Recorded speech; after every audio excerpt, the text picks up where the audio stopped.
Dan Proft coming to you from the Skyline Club atop the Old Republic building in downtown Chicago with another edition of Against the Current. Our guest on this week's installment is Greg Livingston, who is the founder and CEO of Coalition for New Chicago. Yes, sir. All right. Now, let's just, before we talk about Rahm and recalling Rahm and what the state of play is and the effort to recall him and all of the cases involving the Chicago police and residents of the city of Chicago, including the tragic case that happened over the holidays, Mrs. Betty Jones being shot and killed, and Quintonio LeGrier being shot and killed, police responding to a call made by LeGrier's father, and then Mrs. Jones in the mix, her funeral occurring just this past week. We first met when you were running the campaign of Willie Wilson for mayor. Yes. Back in the spring of 2015. Yes. Where there was an opportunity to dispense with all this recall Rahm stuff That's that right. we're involved in now. We could have just defeated Rahm at the voting booth. That didn't happen, of course. But Willie Wilson ran an interesting campaign. Wasn't able to galvanize, or I should say, wasn't able to consolidate the African American community as a block, which would have put him in a strong position to make the runoff and then make it very interesting general election, as Chuy Garcia did to some extent.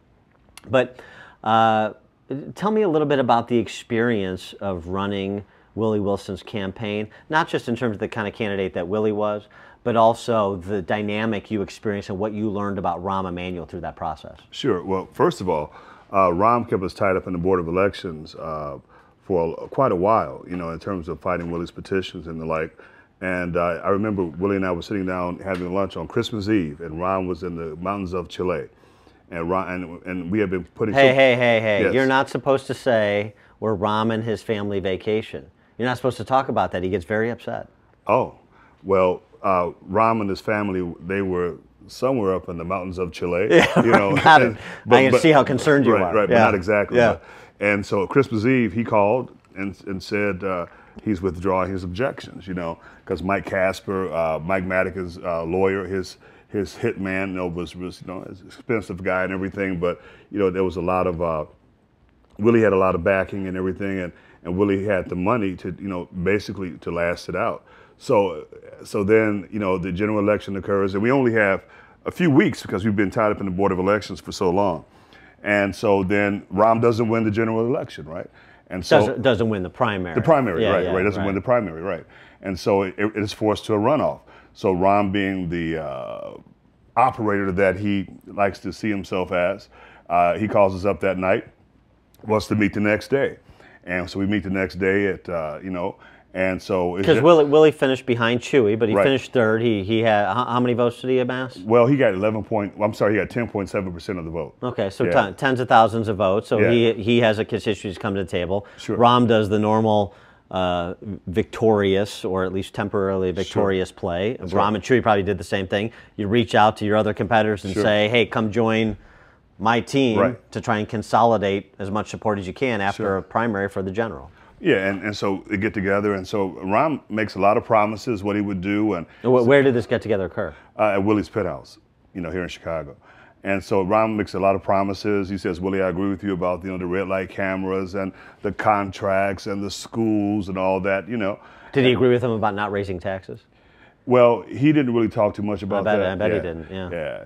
And so then at one point we're sitting there, and Rahm, it's just me, Willie, and Rahm, and Rahm's there, Willie's right there, and Rahm looks at me, and he jumps up and he says, I got big balls. And I said, oh. I said, okay. This is apropos of nothing. Man, I didn't provoke that guy. Did nobody asked if he had the size of his jewels? Nobody stripped, you know. Right. We were all fully clothed. Nobody took a yardstick out, none of that. No, didn't have to. So he volunteered this? Yeah, he really did, yeah, you know. And so I said, okay. And then he looked, he said, I got big balls. And I said, me too, you know. and, sure. You know, I never had a man say that to me before, you know, and kind of threw me off a bit. Oh, not to do kind of armchair psychoanalysis on Rahm Emanuel, but what did you and Willie take away from that unprovoked, excited utterance? That he may have been genitally intimidated by two African American girls. Yeah, that's possible. And so, how did the meeting go from?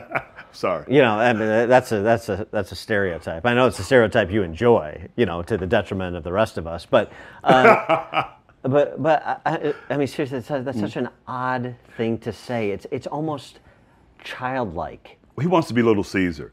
He wants to be seen as, you know, Capone, a gangster type. He wants to be seen as a guy that, you know, that when he says get it done, it gets done. He wants people to shake and shiver when they see him when he walks into a room.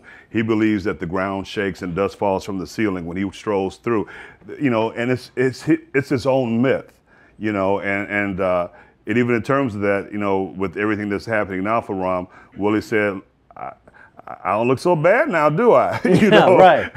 But But how did the rest of that meeting go after that kind of bizarre interjection by Rahm? Or tiny dancers, I call him, because to your point, I mean, I love John Cass, but this like calling him the Rahm father and stuff like this, like he's some godfather. He loves that. That's precisely what he wants. What he is, he's little Lord Fauntleroy from Wilmette. That's what he is. He's a candy ass. He's a punk.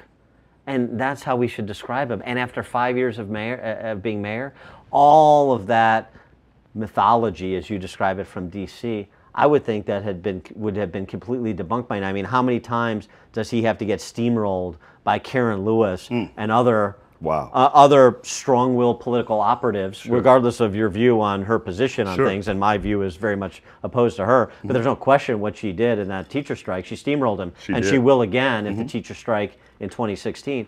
So how much more do we have to see of this guy who's done nothing except engage in this kind of behind-the-curtain image-making to see him for the little Lord Fauntleroy that he is? And you know what, Dan, and I have no problem in the kind of language we use to describe him or talk about him and what he does, because his policies, his administration have hurt people in this city. He's destroyed lives. You know, he may not have been responsible for everything that was there or to blame for it, but like he said, he's the man at the top, the buck stops with him. He is responsible for it, but he won't listen to anybody. He's arrogant. He only wants to talk to the people that will say yes to him. He only wants to deal with folk that will basically cower in his presence.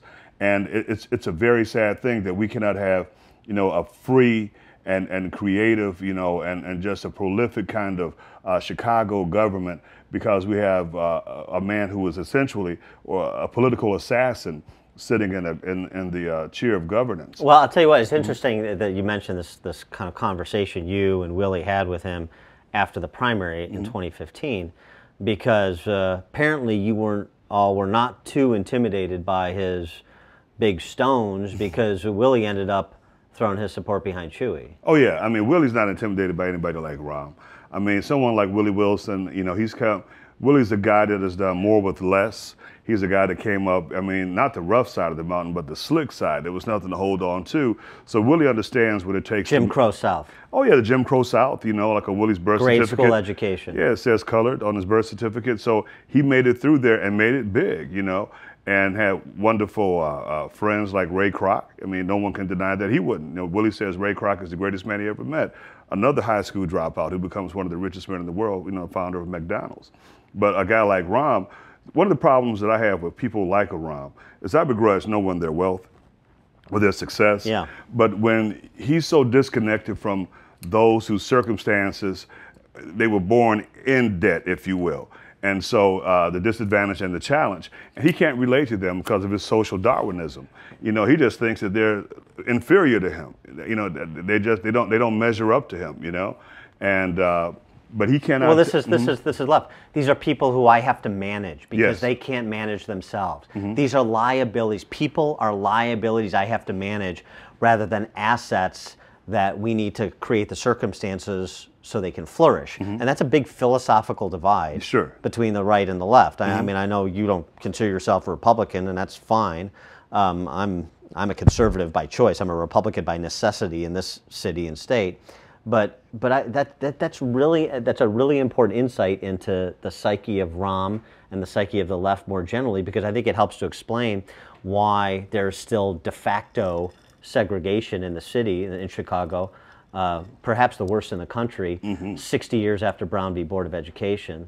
and why you have the stratification in Chicago in terms of wealth and opportunity from schools to jobs that you do. Mm-hmm. You know, I grew up on the South Side. We started off in Inglewood, ended up in Washington Heights, which is right next to Beverly, and I grew up with a lot of the South Side Irish kids. You know, they were at Brother Rice and Quigley and all that and everything. I was at public school, you know. And where'd you go to high school? I went to Corliss High School, yeah. You know, but I was like the only black kid at that time who could walk through Ridge Park, because you had the Ridge Park gangsters. Because you had big stones. The entire set, yeah. Yeah, right, oh, right. Yeah, full complement. Without a doubt. Yeah. You know, but you know what was interesting about that is that we were kind of like, because we had been together for so long in terms of blacks and whites in America, there's a tremendous Puerto Rican scholar at UCLA that talks about that Hispanics will never have the relationship with whites in America that blacks do because of how we started off together. So it's always going to be a little bit different. Mm-hmm. You know, you have the Reconquista movement, you know, which is about taking back, you know, Mexico and all this kind of stuff. But, you know, so it's guys like that that were very different. And what I mean by that is that if you had a fight and you fought well, you got respect. But with someone like Rahm, he doesn't even fight. You know, he's like that's what he has bodyguards for. Well, yeah, maybe he's like a terrier, like one of those small terriers. They don't fight you frontally; they flank you because they know they can't take you head on. And that's how. You know what he reminds me of? He reminds that? me of the guy in school who's like, hey guys, hold me back. And he's like, yeah, hey, you better, let me get a piece of you, right? Okay, push me back, push me back. Right. It's all staged, it's all fake. Everything. His crocodile tears speech, right? You know, before city council. Yeah, before city council. The same time he's giving the crocodile tears speech, the corporation council is in court to suppress the Chapman video. So here he is talking all this and transparency and all that, but he didn't say then, oh yeah, corporation council is suppressing the Chapman video. You know, he's a guy, he's a liar, I don't believe him. You know, when he apologized after the runoff, I mean, you know, after the primary, when he apologized and I know this, that, all this kind of stuff, you know, it was all lies. You mean when he put the Mr. Rogers sweater on, that didn't convince you? That he's a new changed guy, he's going to be nicer and kinder and more transparent and more concerned about his fellow man and all that? Nah, I didn't see that. You know, he was more like Mr. Robinson than Mr. Rogers, you know. Right. And so, you know, I'm gonna stick you up, you know. And so this guy, you know, I don't understand why so many folk, elected officials especially, are afraid of him. I know he was over DCCC, you know, congressional campaign. He raises money and all that, but he is not the be-all, end-all. And people are like, what do we do if Rahm's not the mayor? Chicago existed before Rahm. You know, Rahm is not the beginning of Chicago. So this guy... in point of fact, he looks like he may be the end of Chicago. I mean, it seems to me, after 5 years of Rahm and 20 years of Daley before him, you have the civic institutions that are the cornerstone of any civilized society disintegrating. Yes. Financially, educationally, from a public safety perspective. I mean, point to any metric of quality of life, and I challenge someone to say, oh, well, 5 years after Rahm, this is going much better. No one can say that. I mean, this guy in his failed attempt to be a big city gangster has just destroyed us. If I can just digress for a moment. Yeah. You know, Richard J. Daley, now that was a gangster. He was a gangster for real. You know, back of the yards, Canaryville, Bridgeport, coming up through there, you know. I mean, his whole city council, there was gangsters, Marzullo and Rhodey and Paczynski. I mean, these guys were all these them and those guys that came around the neighborhoods, even Bill Dawson, Big Bill Dawson, and then people like, we talk about police brutality, Two Gun Pete. You know, but shoot to maim. Oh, without a doubt. You know, and so, and we're talking about another era, of course. We understand that, you know, and but you know, that's the person he wanted to be. Richard M. is a son of the city, you know, son of the great Richard J. Daley and all that. And Richie, you know, he has his issues, you know, God bless him.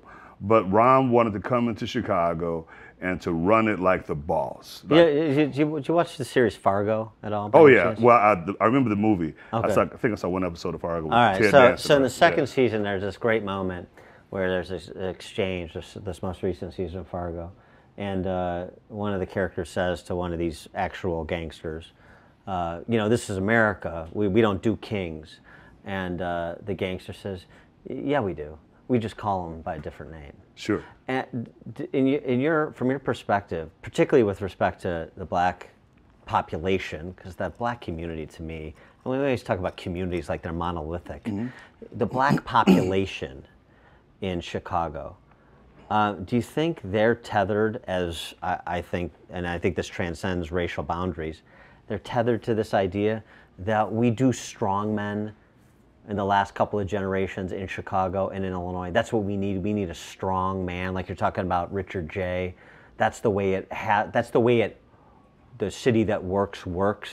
Or is that a failed model that across the racial spectrum should be discarded post-haste? I think that, the Great Migration, where you have blacks coming from the South in the fields. Like Willie Wilson? Like Willie Wilson. Or even and by the way, I was an inaugural member of Whitey's for Willie. I think I saw your picture. Yeah. That's right. Yeah, I remember that. Exactly. I can't forget that. Thank you. And even when you have like Irish immigrants in Boston and all these are people that are coming from from agrarian cultures and the like. So they come to this urban area, and it almost requires a boss, if you will, to make things work, because they're not accustomed to that kind of lifestyle in terms of urban. So then what happens is the generation that comes after them, there's a level of revolt. Because they're like, we don't need you, dictating to us what we do and the like. Yeah, right. And then the generation after them, they benefit from the revolt and they relax. So then the cycle starts over and over again, right? And so, and then there's some sociological stuff that fits in there in terms of intermarriage and things, marrying up. But the thing for blacks could like you did, you married up. Man, I bet, yes. Right. Yes, honey. This is yeah. That was a good one. I got to give it to you. Right. That was good. All right. Woo. Yeah. You try to get me in trouble, man. I did marry up. Oh yeah, I'm a better man. Yeah. So. All right, we checked that box. Yes, indeed, honey. Yeah.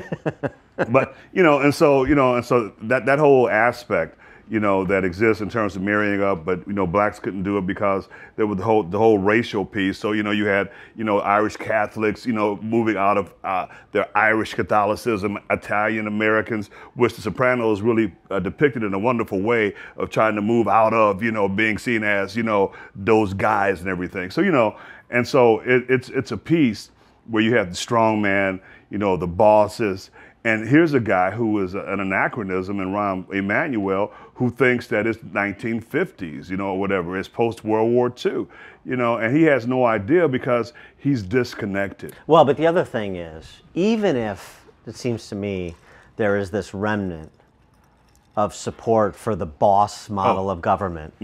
I get it, yeah. He ain't a boss. No, he's not a boss at all. He doesn't, despite what he might think, he doesn't have the balls, if you will, nor the bark, if you will, to be a big city boss. He just doesn't understand. He doesn't have the swag, you know what I mean, to be that. And I remember one day I was standing outside of City Hall, and so the Bronx Bulldog came out first, the late, great Gary McCarthy. And then Rahm. May he rest in peace. Yeah, and then Rahm comes out, and, it seems like, and I'm not making this up, whenever Rahm would see me, he would always go like that, And I don't know if I spooked him or something, but he would just, and I was always like, wow, And one time we were at a thing, and I walked up. He did the same thing to me when I ran into him at the Joffrey Ballet. Is that right? Oh, yeah. Is that right? Yeah. I mean, so I think he, that's his true self, if you will. And when you have a guy that can't talk to anyone, that can't have a discussion, that can't sit at the table with other people who may oppose him, it doesn't speak much. Now, a boss, like, bring him on. A real boss, let's see what you got. Because he's always challenging himself. But Rahm doesn't challenge himself. For Rahm, the fix has to be in no matter what he does. The fix is always in for Rahm. And that's part of his problem. And so, fast forward from February of 2015 and then April of 2015, Rahm wins re-election. And then all the way to the end of the year when everything breaks loose, when we find out about Laquan McDonald, the video, what happened that night. Now the floodgates are open. Laquan McDonald, Philip Coleman. Oh yeah, well, my friend, we work together. Oh yeah, and his brother Jeffrey Coleman is fighting hard for his brother's justice, for sure. Yeah, and other cases that are both past and present, as we talked about at the outside, Betty Jones and Quintonio LeGrier.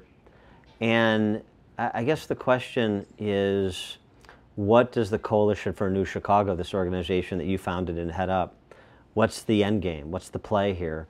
And whatever your end game is, how do you get from here to there? Well, right now our primary objective, it breaks down into three tactics as part of the strategy in terms of removing Rahm Emanuel. One is the pressure of demonstration, civic engagement, civil disobedience, Black Friday, Black Christmas, Black Wall Street on King's birthday, basically trying to, really upset and disrupt the trading exchanges. And then, and so the economic pressure, because those are the people that Rahm listens to because he caters to the elite. That's why we picked Michigan Avenue. That's why we're picking the exchanges, CBOT, CBO, the Merck, Chicago Stock Exchange. Because, people say, well, we're losing money. Well, we feel that it's better to lose money than it is to lose lives. And part of the strategy there is we have to redistribute the pain. You see how this is how it hurts, so you don't realize how it hurts, so we have to make you realize how it hurts. So then our effort is then to comfort the afflicted and to afflict the comfortable.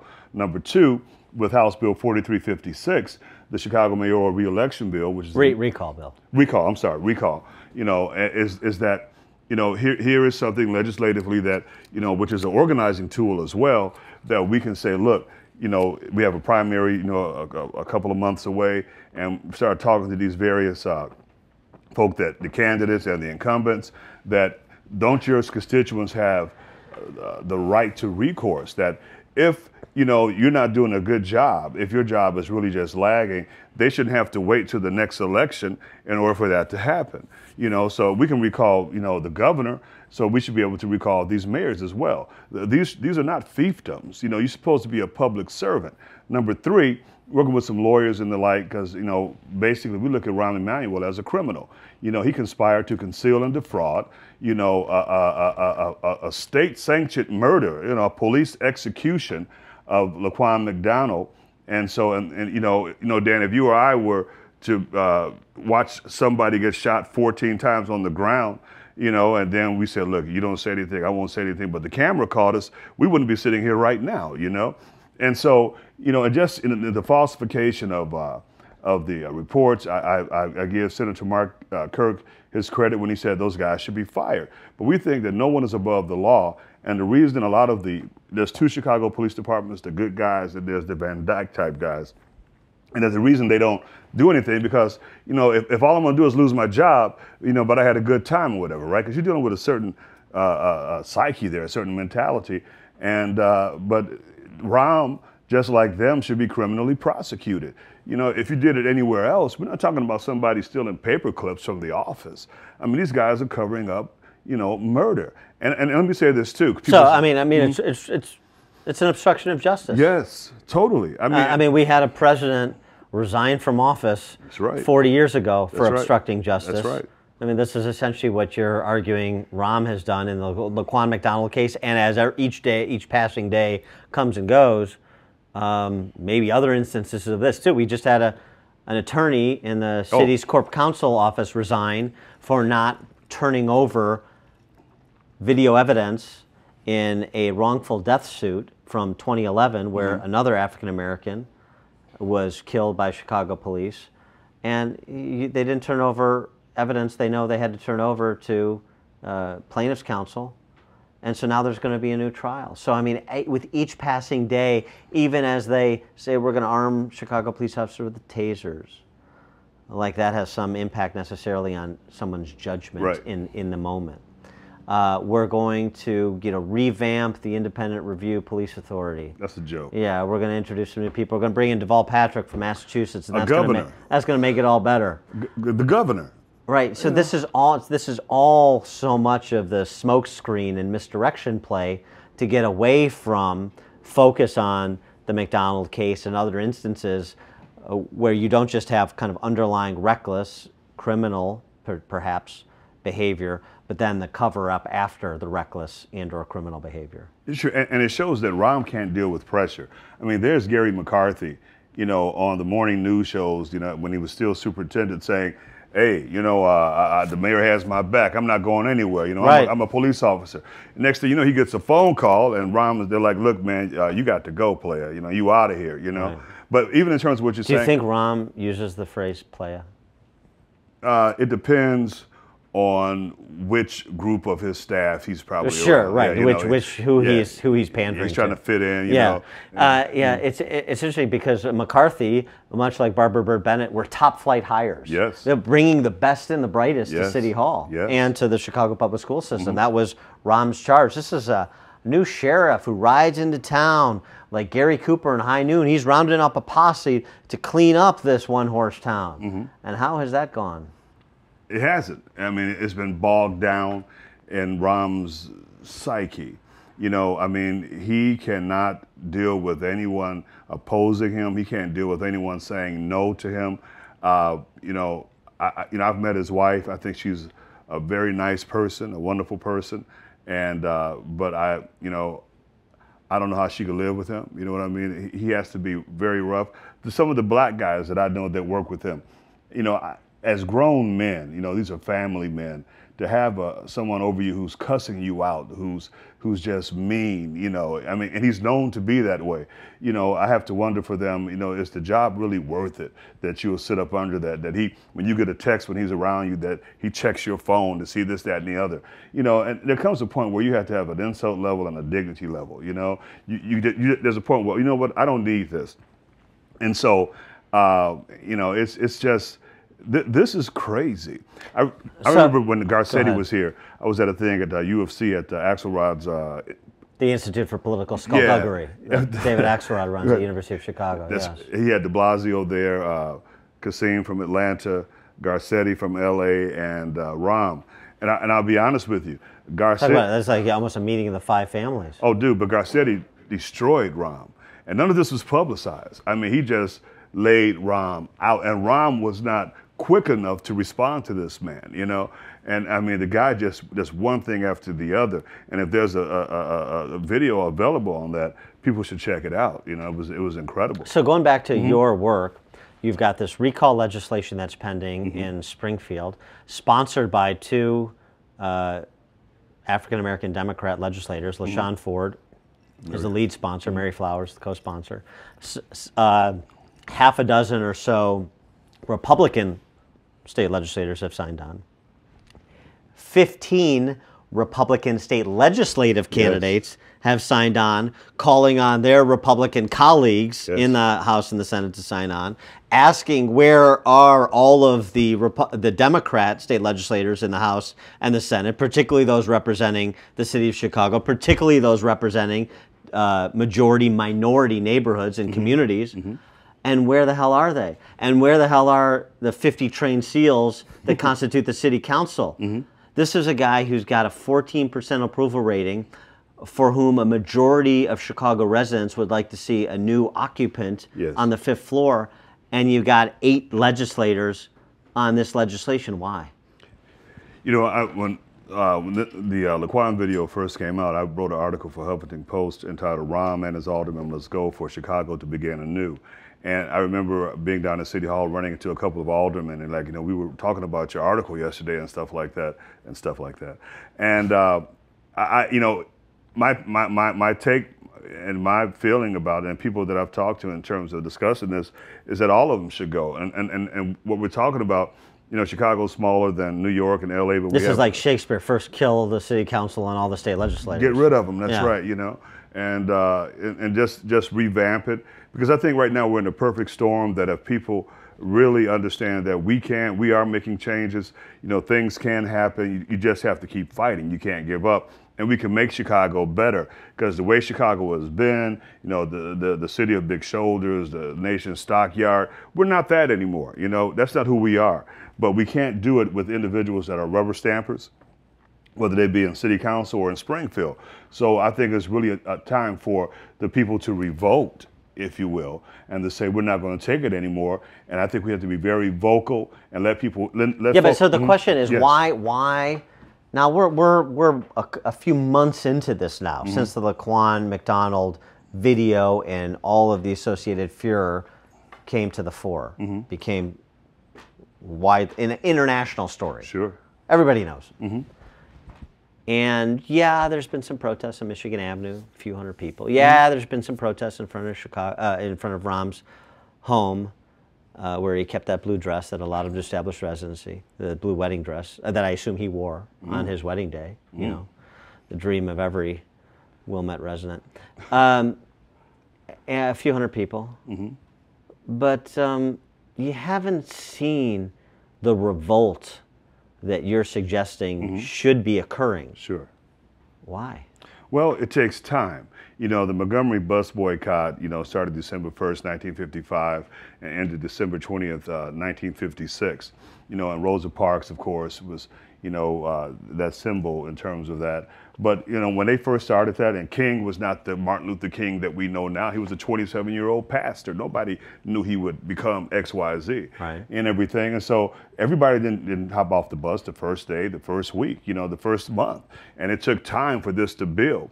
And what you have to have is a committed core of people who are early adopters. Yeah, and who understand, you know, what we're doing. We have ideological underpinnings for what we're doing. It's not just emotion. I tell a lot of our young warriors out there protesting that protesting alone is just like playing football with no end zones. You're just hitting each other.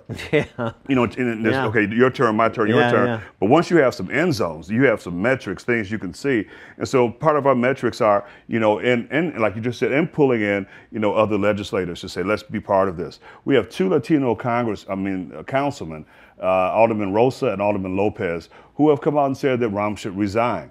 Wow, 2 out of 50. And I know that Ed Burke and Pat O'Connor, they probably wish he would go too. And, you know, but for Ed, you know, if Ed Burke doesn't want to be mayor because he would lose power if he became mayor, you know. Yeah, he'd take a real financial hit. Oh, come on, right?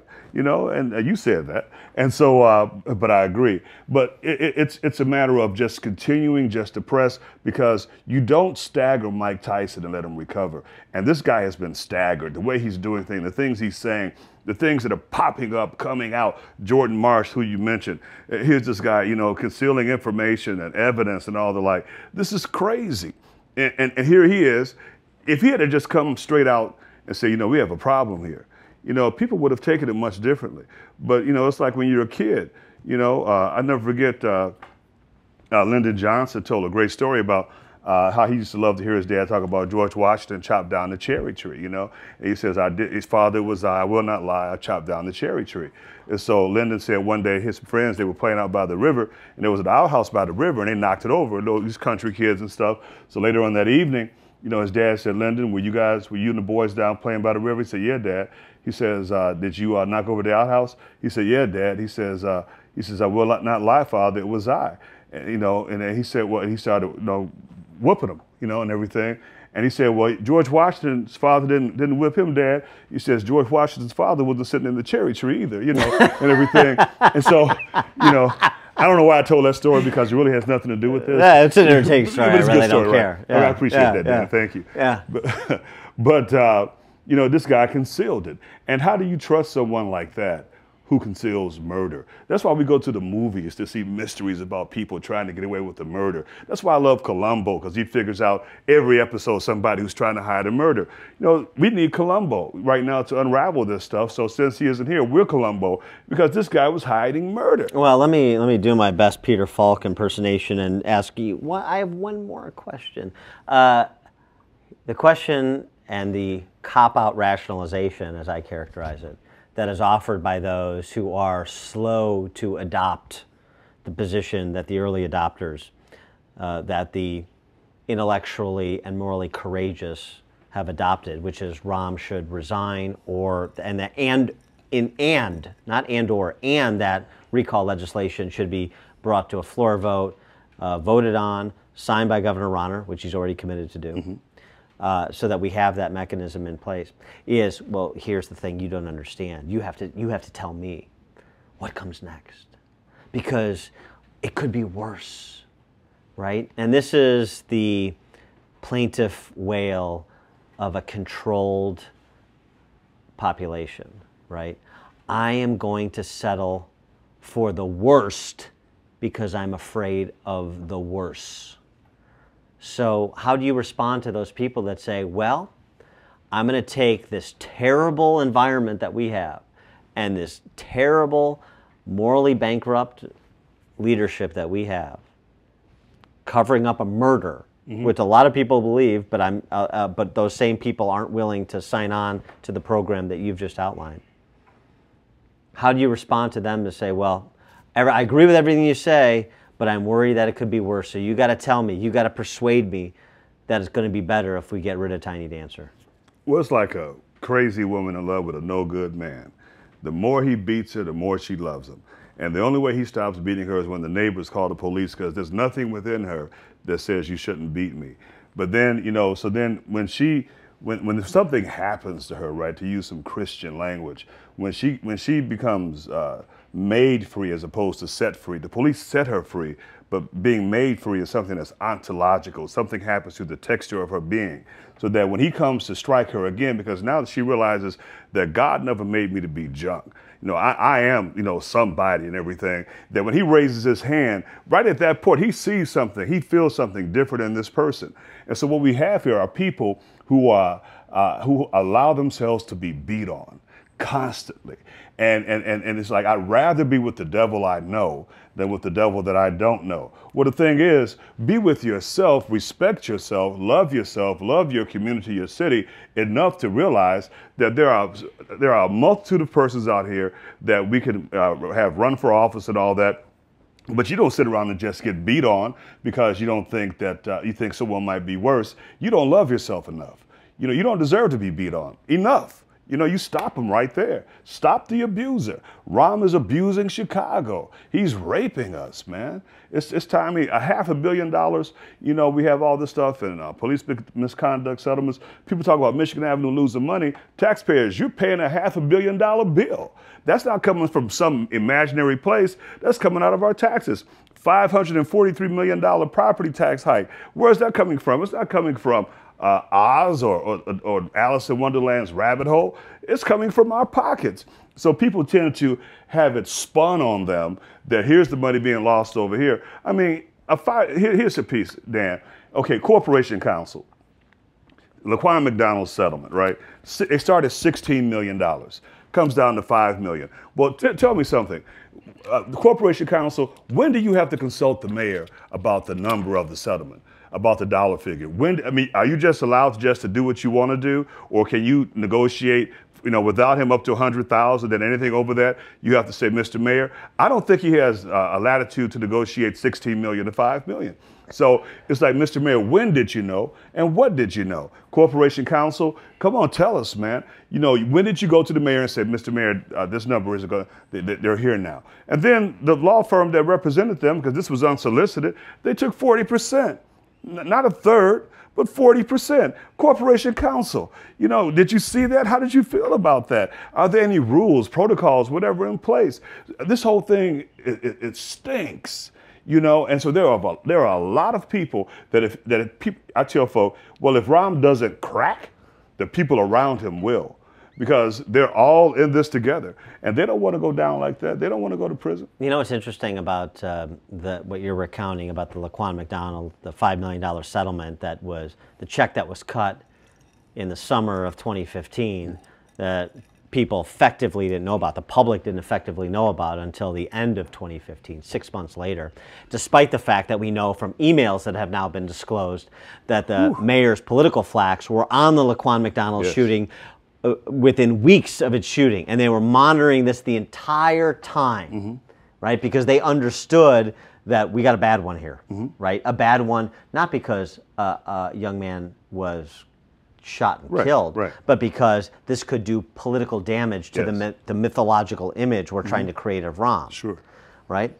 So, and then the shooting over the holidays, Christmas Eve, Betty Jones, this middle-aged African-American woman, and Quintonio LeGrier, this young man, an engineering major at Northern Illinois University, who was having some kind of mental episode, very much like the Philip Coleman case. Very much like it, yes. You know, our mutual friend Jeff Coleman, his brother, where he's having a mental episode. And it was Quintonio LeGrier's father who calls Chicago police saying, my son, who obviously I love and care about, that's why I'm calling police, he's having an episode, I can't control him, come. He has a metal bat. Right, come. Yeah. He's got an aluminum bat that he's, you know, brandishing. They show up, an officer opens fire, kills LeGrier. accidentally kills Betty Jones, who lives in the same building. She comes out to kind of do the whoa, whoa, whoa, whoa, whoa. Right. She understands what's going on. She takes a bullet in the neck and dies. Tragedy all the way around. And I spoke to Larry Rogers Jr., who is the attorney for Betty Jones's family, who has filed a wrongful death suit against the city of Chicago. And he said to me, and Larry Rogers Jr. is also a politician. He's on the Cook County Board of Tax Appeals, but that's secondary to this story, but just for context.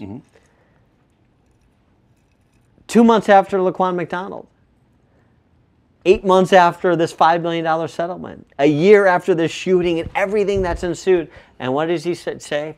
He said, to the question, well, have you talked to corporate counsel? Have they offered settlement? Why do you have to even go through the motions of filing a suit? It seems like everybody on the scene, including Chicago police, concede the point that Betty Jones was not relevant to this police call, that she was accidentally shot and killed or recklessly shot and killed. Use whatever description you want. Sure.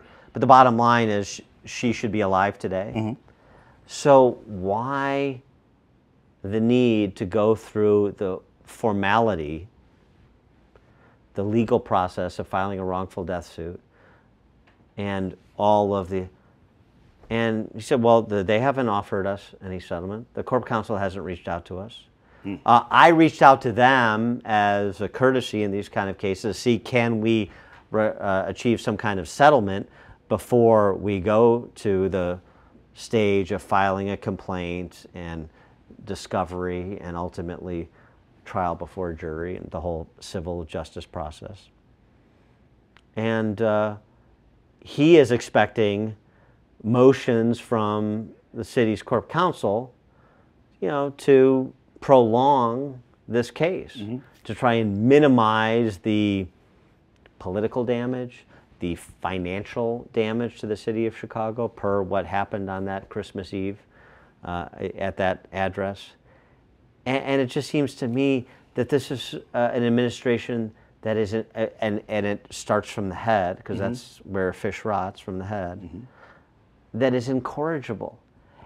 After all of that we've experienced from October to Christmas Eve, and after his, you know, cheap imitation of the William Jennings Bryan Cross of Gold speech before the city council, we're right back in the same exact place with another tragic police-involved shooting of two people that, frankly, in my opinion, based on what we know today, one should be at Northern Illinois University working on his engineering degree, and the other should be with her family during the holidays. I mean, if that doesn't register with Chicago residents across the racial spectrum, up and down the socioeconomic scale, then I mean, you want to be optimistic that people will respond to the manifest weight of the evidence, but if they don't respond to that, then how cynical should we be about the efforts that your organization is making to offer the hope for a new Chicago in the near term? Adolf Hitler says in his book Mein Kampf that if you tell the people a lie often enough, they'll believe it's the truth.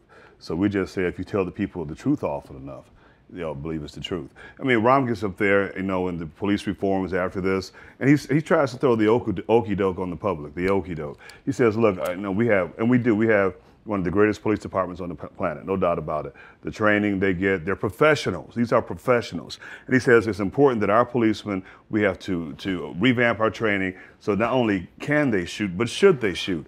And really, for people listening to that, because they have this trust for this public figure, if you will, you know, so what does that mean that our police officers, not only can they shoot, but they should know when they should shoot? I mean, what are they in the academy for all this time? And many of these guys are military guys that are coming through as well. That's like saying to the fire department, you know, not only do our firemen need to know when to use the hose, but should they use the hose? You know, I mean, guns, hoses, mechanics and wrenches, doctors and scalpels, writers and pens. I mean, these are the tools of the trade, man.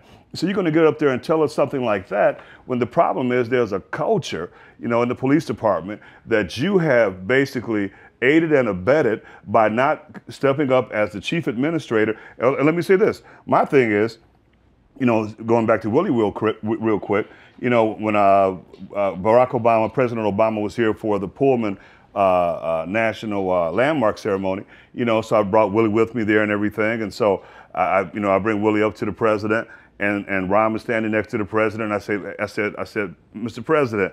And he looked at Willie and said, I know who you are. And he grabbed Rahm and said, but I got to support my boy. And so my thing was, Barack, come get your boy. Because Barack, you're the CEO of this incredible corporation called... If Barack would have had a son, he would have looked like Rahm Emanuel. It's possible. Those genes can throw out some stuff, man. Especially Hawaiian and Indonesia. Yeah, the Ivy League, those Ivy League genes. Oh, well, look, the Kennedys brought his father here to go to Harvard in 1960, and he meets a Radcliffe girl and... right. Haba he bop hey. Yeah, that's right. That's right, yeah.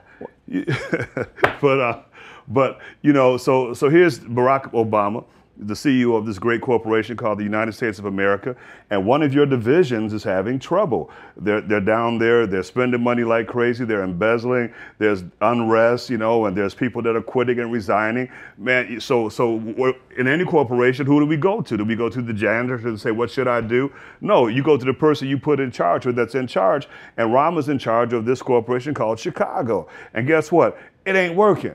Barack, come get your boy, man. Come get him. I mean, we're out in the streets. It's going crazy. Come get him. And this little fellow, all he could do is snicker and snigger, if you will, because like you said, he's incorrigible. He is of arrested development, and not the entertaining sort. No, not at all. Not at all. I wish Donald Trump would talk about Rahm. I would love to hear, the mind of Donald, really, because I know he can't stand Rahm, And he's got a very active Twitter account. Oh, without a doubt, without a doubt, And I think if he finds out about Rahm's, if he doesn't know about Rahm's ballerina background, and I'll see you that picture. It was a great shot. No, he looks like, what he looks like? He looks like in that picture of him as a ballerina before the operation. He looks like a Tim Curry from Rocky Horror Picture Show. Yeah, man, he does. He really does. He's got the fro. That's right. Yeah. Well, I love it when he was out in Marquette Park, fighting the Nazis, man, with his shirt off. You know what I mean? He's out there. Yeah, I love that, man. I love Arby's too. Yeah, well, exactly. Sure. I mean, we all do the Arby's salute, right? Oh, yeah. But there's an important point you made about Chicago police, because what Rahm did with his speech before the city council is he didn't stick up for police. He stuck it in the back of police. Yes. And he didn't stick up for those that are protesting what has occurred on his watch. He stuck it in their back too, because this is all about self-preservation. Totally. But it's important to point out that after everything that has happened and all the notoriety surrounding the Laquan McDonald case, what did Quintonio LeGrier's father do when he was concerned about the safety of his son and the safety of those around his son? He called Chicago police, because there is a trust relationship there, and because there is an understanding there that of the 13,000 Chicago police officers, it is a small fraction that are bad actors. It's a small fraction that are the Van Dykes, as you say. And so it seems to me that what Rahm is attempting to do by going after the Chicago police, by going after Governor Rauner, by going after anybody he can go after to deflect attention away from himself and say, don't be angry at me, here's the new bête noire, here's the person or the institution you should really be angry at, and I'm as angry with them as you are. He's belying what people know to be true. And it's an act of desperation, and we shouldn't allow him to get away with it. No, not at all. But it's important not to hear from some candy ass from Wheaton like me, although I am tougher than that candy ass from Wilmette. You like taffy. Yeah, right, exactly. Right. I bend, but I don't break. Break, that's right. Yeah, I'm very chewy as well, not Garcia.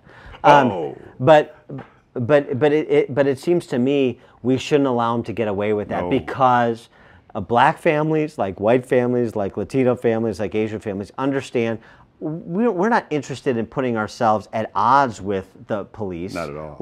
At odds with first responders.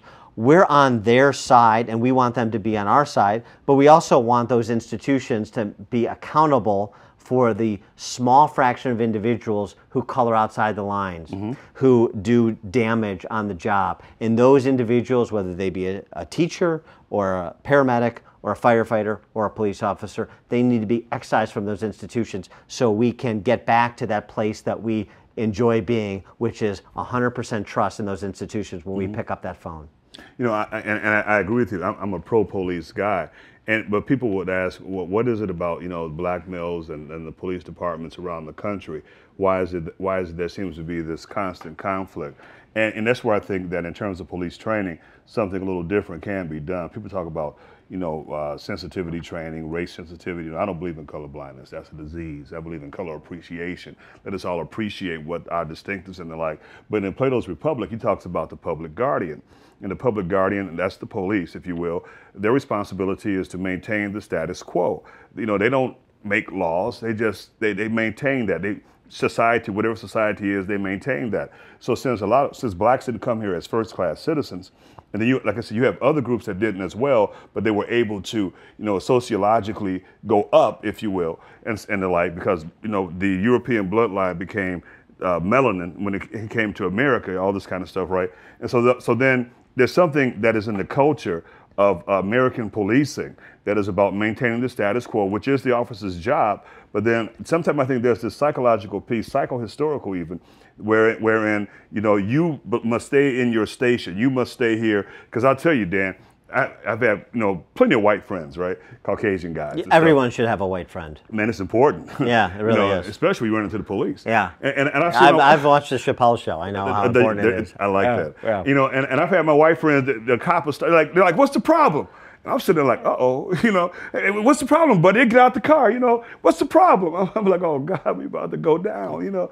And I'm like, I said, dude, I can't believe you did that, you know. He says, what do you mean? Because it's not even in my friend's consciousness that he's going to have a problem with the police officer. Well. You know, I'm just saying though, but because of, you know, if DNA connects us in any way at all, if there's anything that runs through DNA, you know, it's kind of like, man, that's the public guardian. You better be cool, you know, and everything, you know. And so it's like, but in terms of your point, you know, man, I thank God for the police. You know, you couldn't take all the police out of Chicago because everybody's not going to do what's right. That's just a fact of life. And we need police officers. Most police officers are great, you know, but it's just that few that like to believe that, you know, being a police officer is you know, they have a right to blood sport, as it were. You know, they get excited. The police call them Wyatt Earp, you know, John Wayne, you know, and all that, and they go after folk, you know. And then the good police officers, they don't want to be partnered with that person because they're like, man, this dude is trouble, you know. So there's all this stress and pressure within the station. And if you have a supervisor that gets off on that, you know, that has a big balls issue, you know, and everything. So you have all these types there, and to me, it's kind of like, how do we help the good police officers help us? Yeah, I mean, it seems to me like it's the same conversation we have about politicians or any other institution. There has to be accountability mechanisms. Without accountability, man, as the imperfect animal that he is, tends to excess. Sure. And so it's just about accountability mechanisms so that you can root out those people that don't want to hold themselves accountable to a standard that has been set forward that everybody needs to hew. It's just as simple as that. My wife is my accountability mechanism. She has the power to reprimand me. Right. She has the power to break me down or whatever. I mean, she exercises that. Take your life if needed. I think she did, you know, and you know, I was a man when I met her, and she tells me I'm a man now. Right. You know, but that's how you know. That's how I know, man. And I surrendered. I shut up. I don't say anything. All I do is I blink twice for no and once for yes. That's right. But and that's just what you're saying. You know, all of these individuals, 647 complaints. You know, no disciplinary action. All these things that have happened. Van Dyke's complaints against him, and you know, no disciplinary action. You know, there's a problem when, you know, if individuals know they're not going to get disciplined. It's like any kid. Oh, don't worry, they don't care. Let's go do that. You know. Yeah. But if the kid knows, oh, don't go in old Uncle Joe's house because you know he'll kill you. You know, so you leave Uncle Joe's house alone. You know, and it's the same thing where we have males who basically we regress into this kind of teenage behavior. You know, because when I watch Van Dyke shoot the guy, I don't know his mental state, but he gets out, he hits him with 2 rounds, the guy goes down. You know, but then when he stands over him and he just keeps shooting, I mean, I understand that the police are taught to terminate a threat. You keep shooting till the threat is terminated. The guy, I believe it was in California, where they told him to stop. They shot him 33 times, but the tape showed he still had the gun up. There's a crowd of people in front of him. They had to terminate the threat. So we're not out here saying that lethal force should never be used, because guess what? That's not real. That's not reality. But in these instances we have here, you know, just over and over again. And even when Rahm says something like, you know, we're going to say not to shoot people in the back. That's stupid. You know, first of all, you know, you want to have a good shoot, right, as they say. But in terms of engaging, in terms of, you know, combatants, as it were, you can't determine when somebody's going to turn around or do this, that, and the other, and they're shooting at you. No one's asking the police to be made defenseless. That's a stupid thing that he said. You know, because he doesn't care. Well, the other thing that was bizarre, and going back to his speech, and it shows how ignorant, abjectly ignorant he is. He does this whole kind of presentation and hand-wringing about, you know, when police pull you over and they say, put your hands at 10 and 2 on the steering wheel, that's not right. What the hell is he talking about? As a you know, white bread kid in Wheaton, sure, growing up, I was taught you get pulled over for speeding or for making an illegal left turn, 10 and 2, so the police can see where your hands are, because a traffic stop is a dangerous. It's the #1 cause of death. Yeah, dangerous interaction for police. Yes, dangerous interaction for police. So make sure they see where your hands are. That's right. So what is he talking? When kids are loitering on the street corner and they're broken up by police, that's not right. What are you talking about? That is right. It is. Why should kids be loitering on a street corner? Break it up. What the hell are you doing? Go do something productive. That's exactly what police should be doing, especially police walking a beat, developing relationships in the neighborhood that they police. So going back to what you said at the outset, how out of touch he is, to use those examples as places where his moral indignation is the most pronounced, shows how clueless this mayor is. I don't think he's clueless. I don't think he's out of touch. I think that he just feels he's superior, and those who are inferior to him, we treat them any way that we want to. He doesn't care, you know, and he doesn't. He's informed about his dismissiveness and all that. He does not care. He is a classist, and he sees society in a particular way. He sees himself at the top of it, you know, and maybe that could be connected to his Napoleonic stuff. Yeah, I mean, this is like the England in the Middle Ages. Oh yeah, he has some big, tall, black staff members, and they have to bend down so he can pat them on the head and everything, you know. And well, so let me ask you this question. So in 2016, Coalition for New Chicago, your organization, how are you going to define success or the lack of success as it pertains to not only Tiny Dancer, but also to this vision of a new Chicago? Sure. You know, a few ways. One, for instance, in terms of if we look at elected officials, those that we can influence, persuade, you know, to come over and support HB 4356. The recall bill. The recall bill. And even in terms of some of the petitions that we have out, if these individuals would sign on to that. And then, you know, even, you know, getting individuals interested in becoming part of the electoral, well, the elective process, you know, to run for office, to educate them, to inform them, to let them know that you can be an individual that can make a difference, you know. And and then on the other side, trying to create this mechanism where individuals, no one is above the law, where we can't all of a sudden have a mechanism where elected officials don't just leave office, but they become, or, you know, even police officers or whoever, you know, but you have to face, you know, court, you know, criminal prosecution if your crime was a criminal one and the like. And so in terms of the metrics, in terms of how we're measuring this, our progress, you know, it is about bringing more people on the side of the people. The people have to have a voice, because the way Illinois is set up, you know, they almost make it prohibitive in terms of using the ballot for an initiative, an advisory or whatever, it's almost prohibitive for the people to have a voice, you know, and that, it was set up that way. But the ballot, you know, the vote is the unit of power in America. It's not supposed to matter your pedigree, your bank accounts, your education, that if you're a citizen, you have a vote and your vote counts. But when you dilute the enfranchisement, you have taken something away from the citizen. And part of our task is to wake people up, you know, in Chicago and beyond, that you need to wake up because you do have power.